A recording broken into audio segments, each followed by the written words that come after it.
श्रीयुत गंगाधर टिपरे तिची भूमिका खूप प्रसिद्ध झाली. श्यामल. एखादा चांगला गुरु किंवा एखादा चांगला टीचर ना तुम्हाला whole rounded education. My mother is a great story teller. त्यामुळे तिने ते सगळं रचलं. म्हणजे ती म्हणाली की डोंगरांवर शाळा आहे, खाली नदी वाहते.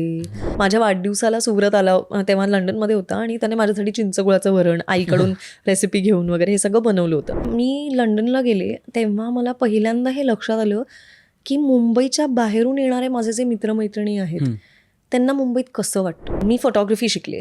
It was a full photography course आणि मी स्पेशलायझेशन केलं फाईन आर्ट फोटोग्राफीमध्ये. अजूनही मी जर फिक्शन वाचणार असेल, मी युजली मागे लेखकाचं चित्र असतं बघ आणि छोटंसं बायो असतं, ते मी शेवटपर्यंत अवॉइड करते बघणं. माझी आई म्हणते की मला ना एवढंच हवंय सखी, माझी मोठी लॉटरी लागावी आणि मी संगीताला एक छान बिल्डिंगमधलं घर घेऊन देईन जिथे तिला 24 तास पाणी येईल. ते बघून मी मोठी झाली. तर मला असं वाटतं की माझ्या आसपासच्या लोकांची मी काळजी घेतली पाहिजे आणि मी घेऊ तेवढी माझ्याकडे ताकद असली पाहिजे. एवढंच हवंय मला.